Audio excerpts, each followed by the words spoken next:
Nima uchun bizadan qo'zi qo'chqorni xarid qilish kerak? Qirg'izistondan olib kelayotgan qo'zi qo'chqorlarni 12 tasini ikkiga ajratib, ularga ikki xil yemdan berib boramiz. Natijasini har oyi albatta ko'rsatib boramiz. Qo'ylarni nima yem bilan boqish kerak? Maslahat berishdan oldin o'zimiz shu narsani bir sinab ko'rmoqchi bo'ldik. Bitta yem ishlab chiqaruvchi Husniddin Chorvador va ikkinchi brend Samix kompaniyasi. Mana shular yemlarini 6 ta qo'ziga alohida, 6 ta qo'ziga alohida berib boramiz. Bizani kuzatib boringlar. Bularni xudo xolisa Qurbon hayitgacha boqmoqchimiz. Qani Qirg'izistonning qo'zi qo'chqorlari qanaqa o'zgaradi? 6 ta qo'zi qo'chqor 282 kilo vazn ko'rsatdi. Bugun 6-dekabr. Bularni demak alohida qo'riga qo'yib turib, Husn akamdan kelgan yemlari bu qo'ylarga yediramiz.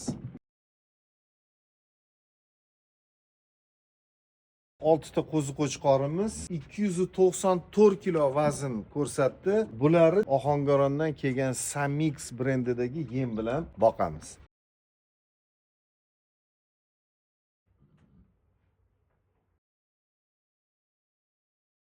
Bu demak Husn akamdan kelgan yem.